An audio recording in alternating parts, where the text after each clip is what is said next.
Nós voltamos com o Jogo do Poder, recebendo hoje o ex-ministro, ex-governador e pré-candidato à presidência pelo PDT, Ciro Gomes, contando com a participação do jornalista Jean Teófilo, do Jornal do Brasil. Ministro, vamos falar um pouco de economia. A ex-presidente Dilma concedeu várias isenções fiscais, desonerações, que somaram 485 bilhões, na expectativa de que os empresários investissem, gerassem emprego e melhorassem a situação do emprego no Brasil.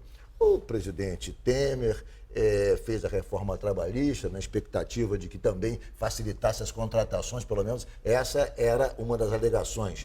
Fez também o teto de gastos, uma medida de natureza liberal, que também, segundo ele, iria fazer com que a economia deslanchasse.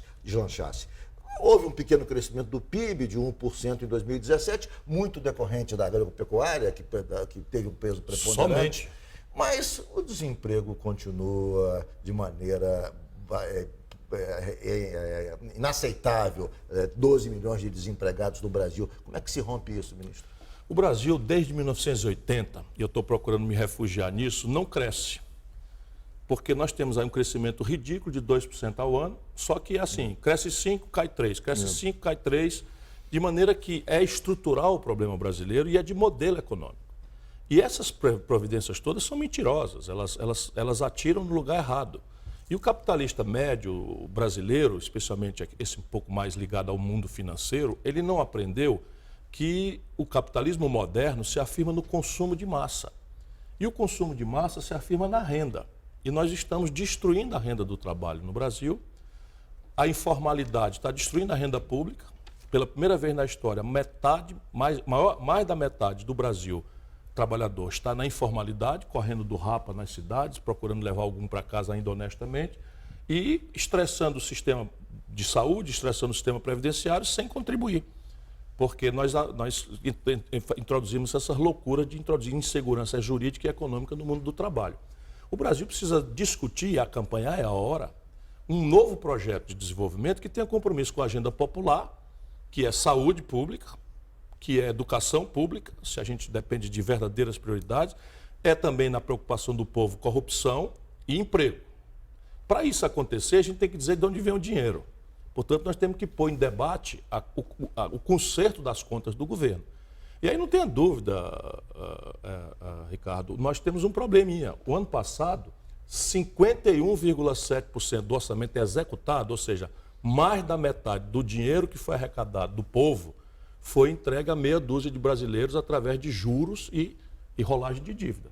Mais da metade do orçamento executado do ano passado. A outra metade, já menor, 29% é o problema da Previdência. Só que, dentro desses 29%, não é o povão. 2% dos beneficiários, 2 de cada 100, levam quase um terço de tudo.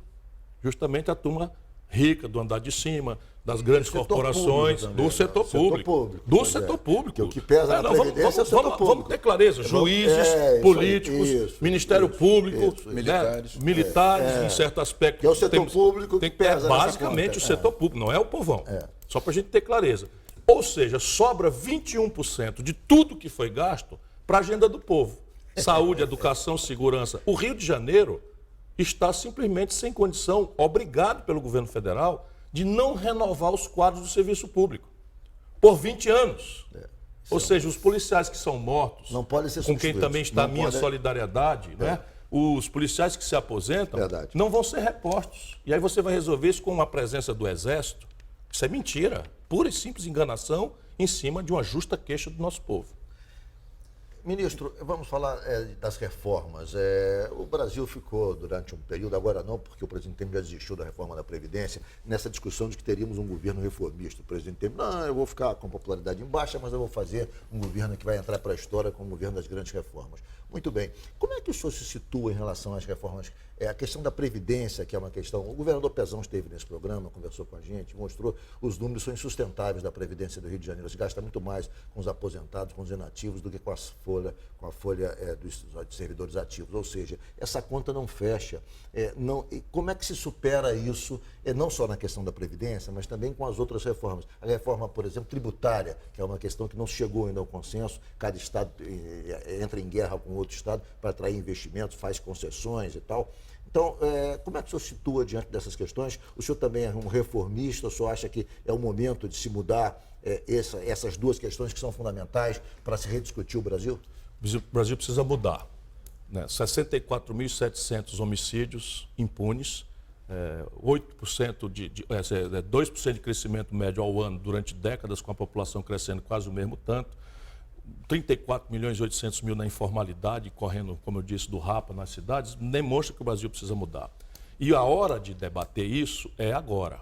Ao invés da gente escolher Chico, Manel, Rosa, porque é mais simpático, é mais antipático, fala bonito ou não fala bonito, a marketagem, as musiquinhas, a gente tem que obrigar o debate a acontecer mexendo com a inteligência do povo. Porque tudo que está errado, Ricardo, tudo que está errado, não está errado porque tinha um manual de fazer certo e os caras em Brasília fizeram tudo errado porque querem. Se fosse assim era mais fácil. O que está errado no Brasil está para atender interesses de minorias muito poderosas, muito agressivamente poderosas. O povão vota na esperança já descrente de que alguma coisa a política pode produzir de sério, depois volta para casa e o parlamento é cercado dos pequenos grupos de interesse, de pressão, que defendem a manutenção. Reformar o Brasil é necessário, é só a gente raciocinar juntos. Se você tem, com tudo caindo aos pedaços, como está acontecendo na saúde pública, você tem 2 milhões de garotos chegando, pedindo vaga no ensino médio, minimamente qualificado, e nós não devolvemos nada de correto para isso. A classe média paga dobrado para viver. Como é que seria essa reforma na Previdência, ministro? A Previdência tem que trocar o modelo. Por quê? O modelo que nós temos presume o povo jovem e o mercado formal. Então nós tínhamos 6 pessoas ocupadas para financiar o aposento de um que não passava de 60 anos. Capitalização. Capitalização. É um regime em que você junta as fontes da Previdência e, ao invés de dar mão para a boca repartir, aplica na atividade produtiva, animando a atividade econômica, fazendo o país crescer acima de taxas medíocres como essas, e daí sai o ganho extra para você pagar com dignidade os aposentados. A rigor é o que o mundo inteiro está fazendo e o Brasil adia eternamente essa discussão. Outra questão que é muito cara à esquerda, taxação das grandes fortunas e também taxação das heranças. Quer dizer, como é que o senhor vê? Porque eu me lembro que a deputada Jandira Fegali, logo que a presidente Dilma assumiu o seu segundo mandato, esteve nesse programa defendendo a taxação das heranças, taxação de grandes fortunas e tal, disse que foi lá, brigou, mas a presidente Dilma não quis tocar nesse assunto, não quis levar à frente isso, temerosa de que pudesse ver a reação do setor empresarial e tal, com que ela estava tendo dificuldade. Como é que o senhor se coloca diante dessas questões? Eu sou professor de direito tributário. Assim, originalmente eu não faço da política meio de vida e procuro, enfim, ter outros prazeres na vida além da minha vocação para a luta. Só o Brasil e a Estônia não cobram tributos sobre lucros e dividendos empresariais. Evidentemente. Uma aberração. Uma aberração, nós temos que introduzir isso. E o outro grande tributo é sobre heranças. Na América do Norte, a alíquota mínima para a classe média é 29%. Aqui no Brasil, a gente pode excluir a classe média e fazer uma tributação parecida só para meia dúzia de ricos que não pagam nada. Aqui no Rio pagam 4%. No Ceará pagam a alíquota máxima permitida pela Constituição, 8%. Nos Estados Unidos vai de 29% a 45%.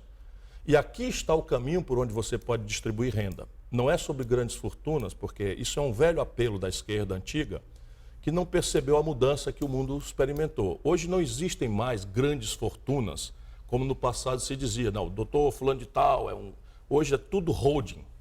São todas holdings em que é tudo pessoa jurídica. Sim. E aí o assim chamado rico recebe um prolabore e ali também bota a conta do mordomo, do helicóptero, do jatinho, do iate, bota tudo ali. Isso só no Brasil é assim.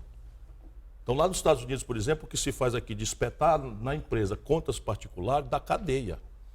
E nos Estados Unidos não é nenhuma república bolivariana. Ministro, cada vez mais nos últimos meses eu observo, principalmente entre formadores de opinião... Está no meu compromisso introduzir no debate esses 2 tributos. Perfeito. Então vamos introduzir esse debate.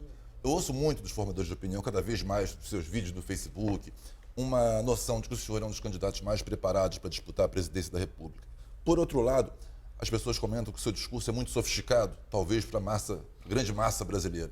Como encontrar o caminho do meio aí? O senhor vai responder logo após o nosso intervalo. O Jogo do Poder vai fazer um rápido intervalo. Em 1 minuto está de volta com o pré-candidato do PDT à presidência da República, Ciro Gomes.